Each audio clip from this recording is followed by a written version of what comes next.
In this video, we're going to look at the different strands of conservatism who all buy into or concur on the human imperfection, organic society, tradition, authority, core themes of conservatism. And these are authoritarian conservatism, Christian democracy, one nation conservatism, and new right neoconservatism. Authoritarian conservatism prioritizes order over any other value. Authority is exercised over a population with or without its consent. Examples of authoritarian conservatism can be found in the writings of Hobbes and de Maistre, and also in the actions of leaders like Mussolini or particularly Bismarck in Germany.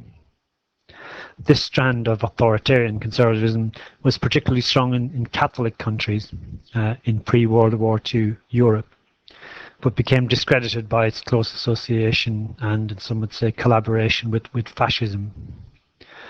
A variation on authoritarian conservatism is populism, where political actions are based on popular instincts and wishes, often reflecting hostility towards the political elite. An example of a populist leader would be Perón in Argentina.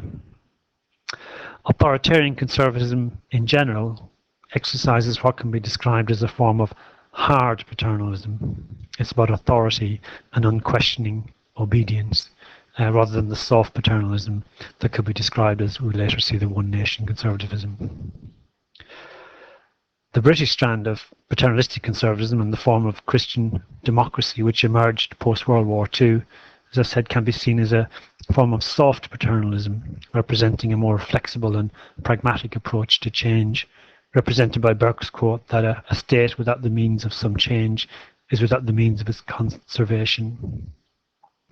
Christian democracy, which is the European equivalent to the UK one nation tradition, emerged after World War II as continental conservatives abandoned their traditional authoritarianism. Christian democracy is committed to political democracy, but is heavily influenced by the paternalistic traditions of Catholicism. Key phrase with Christian democracy is its support for the social market, that is, an economy that works on market principles, but one in which the market is not an end in itself, only as a means of generating wealth in order to achieve broader social cohesion through, for example, a comprehensive welfare system and effective public services. In the UK, the one nation paternalistic tradition looks very similar to the continental tradition of Christian democracy. The UK variant, the one nation conservative tradition, emerged very much in response to the changed economic and social conditions that Britain experienced in the early Victorian, mid-19th century, when Britain changed from a largely rural society to a heavily industrialized and urban society. While this change brought immense changes and great wealth, it also brought huge new social problems. It created a whole new class of urbanized working poor and huge inequalities in wealth. And it was within this context that one nation conservatism emerges. Liberalism, as we've seen, had a response to these changed economic and social conditions in the emergence of modern or new or social liberalism, and conservatism response was through one nation conservatism. And the origins of one nation conservatism can be traced to Disraeli's novel Sybil in 1845, where he talked or wrote about how the UK at that time, Britain, was turning into two nations as the result of industrialization and urbanization, and the two nations were the rich and the poor. And seeing this, Disraeli felt there was a danger of social unrest, and he came up with the idea of one nation conservatism. And one nation conservatism is paternalistic. It draws on the notion of the organic society and paternalism.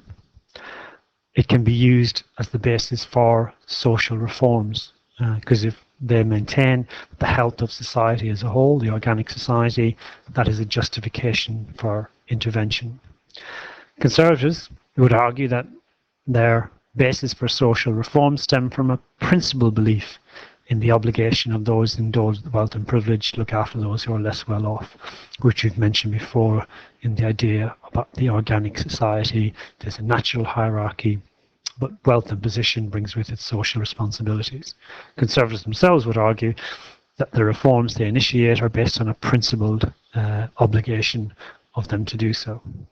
There is also a slightly more cynical take on it, in that there was the fear of these new urbanized proletariat would turn to maybe other avenues such as this new creed of socialism and would rise up in revolt and overthrow the existing system.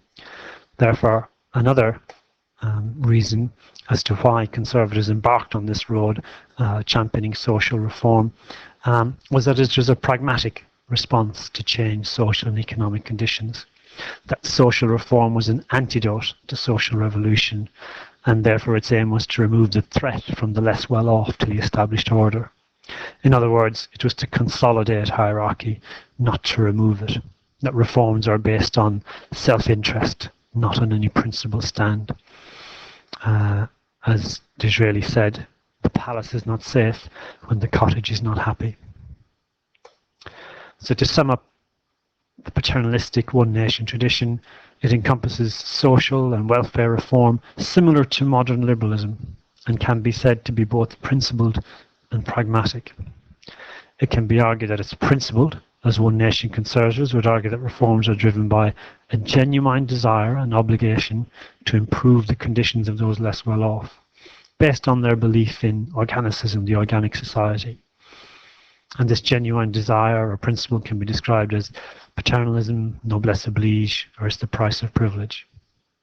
However, it can also be argued that one-nation conservatism is also based on pragmatism, or if you're being cynical, it's based on opportunism, in that the reforms were and are driven by a desire to protect those with wealth and privilege from the threat of revolution or more radical alternatives.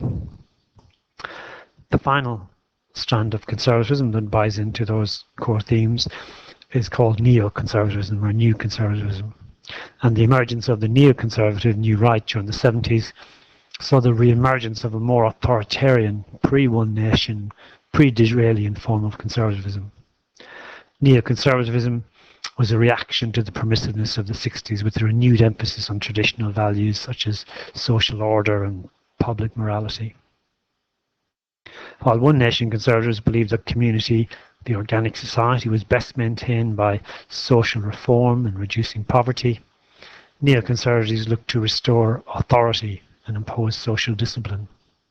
It is a return to a form of hard paternalism of pre-Disraelian, pre-democratic times, rather than the soft paternalism of the one-nation tradition. It can also be argued that these neoconservatives adopt a very strong principled approach, in that they hold what's called a Manichean worldview. There are good lifestyles and morals, and there are evil lifestyles and morals. And these latter threaten social cohesion. Other threats for the neoconservatives include multiculturalism, which threatens to upset the balance of the organic society, and immigration, which threaten national identity. And internationally, there is also the threat of what they call evil states.